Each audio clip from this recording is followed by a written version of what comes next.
கொஸ்டின்ல என்ன கொடுத்துருக்காங்கன்னா ஒரு ஸ்ட்ரெயிட் லைன் இருக்கு. இந்த ஸ்ட்ரெயிட் லைன் இந்த பாயிண்ட் வழியா பாஸ் ஆகுது. இந்த லைன் எப்படி இருக்குன்னா இந்த வெக்டாருக்கு parallel இருக்கும். கொஸ்டின்ல என்ன கேட்குறாங்கன்னா vector equation in parametric form, vector equation in non parametric form, cartesian equation of the straight line கேட்டிருக்காங்க. இதான் இந்த ஸ்ட்ரெயிட் லைன். அதில் இந்த பாயிண்ட் இருக்கு. அந்த பாயிண்டோட வெர்டிசஸ் இதுதான்.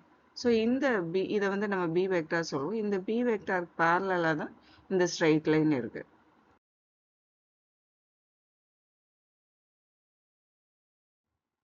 இப்போ ஏ பி பாயிண்ட் இருக்கு, பி வெக்டார் இருக்கு. ஏ வெக்டார் இது ஆரிஜின் 0,0,0. ஸோ அதனால பொசிஷன் வெக்டார் நம்ம O A vector equal to A vector எடுத்துக்கலாம். So I cap plus 2 J cap minus 3 K cap கிடைக்கும். அதே மாதிரி பி வெக்டார் கொடுத்துட்டாங்க.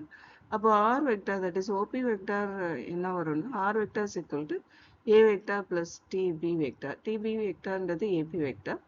ஸோ இப்போ இந்த வேல்யூஸை இதில் சப்ஸ்டியூட் பண்ணோன்னா நமக்கு இந்த ஈக்குவேஷன் கிடைக்கும். அதாவது this is a vector plus t into b vector. அதை தான் நம்ம என்ன சொல்றோம்னா vector equation of the required straight line in parametric form சொல்றோம்.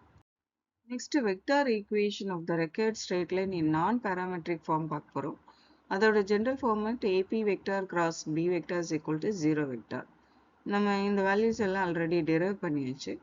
ஜஸ்ட் இந்த ஏபி வெக்டார் நம்ம ஃபைண்ட் அவுட் பண்ணுவோம். ஏபி வெக்டார்ன்றது டி இன்டூ பி வெக்டார் தான். ஸோ இதை ரீஅரேஞ்ச் பண்ணணும். r minus a vector is equal to ap vector. b vector already இருக்கு. So இந்த வேல்யூஸை இதில் சப்ஸ்டியூட் பண்ணணும். சப்ஸ்டியூட் பண்ணால் நமக்கு இந்த மாதிரி ஒரு ஈக்குவேஷன் கிடைக்கும். r வெக்டாரில் a vector plus t b vector இருக்கு. ஸோ இந்த ஈக்குவேஷனை இதில் சப்ஸ்டியூட் பண்ணுறப்போ இந்த a வெக்டாரும் இந்த a வெக்டாரும் கேன்சல் ஆகிடும். பேலன்ஸ் இருக்குது டிபி வெக்டார். இதுவும் b வெக்டார். அப்போது t into b vector cross b vector is equal to 0 vector நமக்கு கிடைக்கும். Cartesian equation of the required line இதுதான் general equation. இதில் இந்த given point A point தான் நம்ம x1, y1, z1 எடுத்துக்கிறோம். அதே மாதிரி இந்த parallel இந்த லைனுக்கு parallel vector B vectorலேருந்து B1, B2, B3 எடுக்கலாம். அதாவது 4, 5, -7. இப்போ இந்த வேல்யூஸை இந்த ஈக்குவேஷனில் நம்ம சப்ஸ்டியூட் பண்ணோம்னா நம்ம cartesian equation of the required line கிடைச்சிருக்கும்.